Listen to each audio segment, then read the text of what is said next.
Hey guys, it's TheFrXion here, or TigerTang12, however you wanna call me, I don't really care. And today we are just taking a very quick look at the current AMX 1390. Now, if you have followed Wargaming with their Wolf Tanks Tank Fest that happened in Moscow a few months ago, actually just 1 month ago in December somewhere around that time, then you will probably know that this tank will probably have some big changes coming up in the very near future. Now, Wargaming have announced Tier 10 light tanks. They have pretty much, I think, planned this for quite a while now, because currently the maximum tier for a light tank is Tier 8. And as you can see right here, I'm driving the AMX 1390, which is the Tier 8 light tank for the French tech tree. Where actually, the French tech tree moves from the light tanks all the way over to the medium tanks all of a sudden when you get to the Batchet 25T AP and then the Batchet 25. Pretty much. No, it's not Batchet 25. It's just AMX Batchet, yeah. So,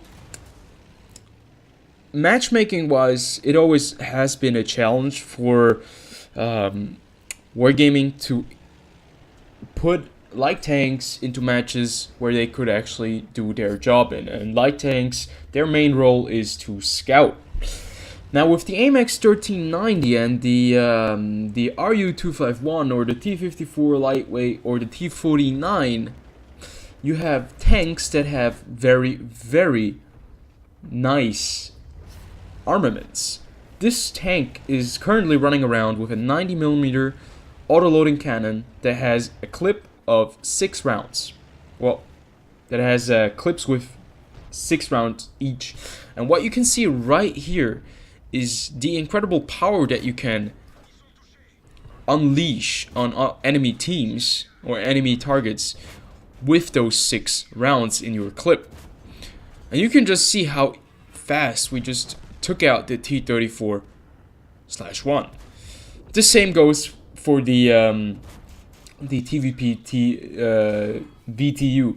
Now, those 6 rounds allow you to be very, very versatile and competitive at this tier. Now, obviously, since the AMX 1390 can face Tier 10 vehicles, since there are no Tier 10 scouts, they have an additional matchmaking pretty much for all light tanks in the game, and that is that any light tank can meet up all the way up to 3 tier higher opponents, and that made matchmaking a little bit difficult if you look at all the facts that matchmaking is currently standing on. So the introduction of Tier 10 light tanks will make the game more balanced. But at the same time, these Tier 8 light tanks right now will be moved up to Tier 9. The AMX 1390, the RU251, the T54 lightweight, the T49, all of those light tanks will go 1 tier up. So they have to have certain changes. At least some have changes in their characteristics. For example, the AMX 1390, which gets the most changes, is going to be facing a loss of 2 rounds in the clip.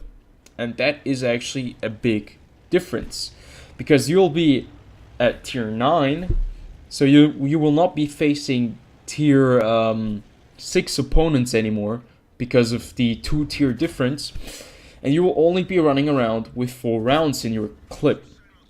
And that has made a lot of people kind of nervous about Tier 9 light tanks, because the AMX 1390 was always a very big fan favorite with its 6 round clip, and I myself am also a big fan of the 6 round clip, so I do not see why Wargaming is reducing the rounds to 2 rounds, to 4 rounds per clip.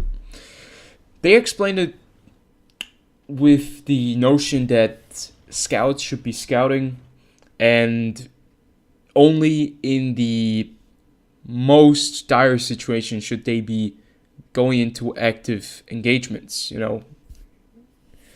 Pretty much scouts should only be scouting, and they should, flank around maybe, and if they have the chance to attack enemies from behind, fall in their back, they should be able to do that. So that is why they reduced the rounds to 4 rounds per clip. So that the AMX 1390, which almost has the same firepower as a medium tank, is not on par with medium tanks. So that medium tanks get their specific designated role. And that is the one thing that Wargaming are trying to do. They're trying to bring or to highlight designated roles to tanks. Heavy tanks should have more armor and should be able, with that armor, to engage and brawl in close range engagements, right? So that is why they're bringing the new penetration mechanics. Then tank destroyers have big guns, but are fairly weakly armored, at least some, and should not be doing that well because of the lack of the turret, because most of them lack turrets in close range engagements. And also they're not as fast as heavy tanks. So every tank has a designated role, and they want to highlight the designated role for the light tanks. And the light tanks should be scouting, should be able to hide, use the camo to their advantage, and be fast, run around very quickly. But they should not be, I think, at least in Wargaming's sense, light tanks should not be able to run around and wreak havoc like medium tanks, for that matter. And I understand why they want to take this approach, because some light tanks are very, very powerful in certain situations. The RU-251, for example, with its amazing 90mm gun, is able to dish out a lot of damage and has fairly good pen, I think, with 190mm per for the standard AP rounds. I understand that they want to put the light tank into the designated category, but the thing is that what I really don't understand is that they're only really nerfing the AMX 1390. The other tier 8 light tanks are not facing such drastic penetration or round changes, except for the T49 as well, which is going to lose its 152mm howitzer cannon. So keep that in mind if you have a T49. I think only the tier 10 American light tank is going to be running around with a howitzer gun. So keep that in mind. Unlock that gun. I'm not sure how Wargaming are going to be dealing with that situation, but I think they will give you the access to the gun so you don't have to unlock it anymore. Or maybe they're even going to give you the tank, but I'm not sure, since it's a complete new tier 10 light tank that is coming into the game. And it is the Sheridan. And I think people have been expecting the Sheridan for quite some while. I mean, historically, it does have the 152mm howitzer gun, and it actually does have anti-tank missiles, ATGMs. And that is quite interesting, but I highly doubt that they're going to be introducing that into World of Tanks. But it's going to get really interesting how they're going to be balancing all the tier 10 light tanks out. How are they going to be playing at the same tier against tier 10 heavy and medium and tank destroyers? That is going to be interesting, and I'm looking forward to it. I just think it's a little bit sad that the AMX 1390 at tier 9 is going to lose a lot of the power with the 2 rounds that they're going to be missing. I mean, they are saying the matchmaking will not be any different, because I mean, you're still going to be facing tier 10, tier 9 vehicles. Since you're tier 9, you're going to be facing tier 9s and tier 10s a lot more often, I think.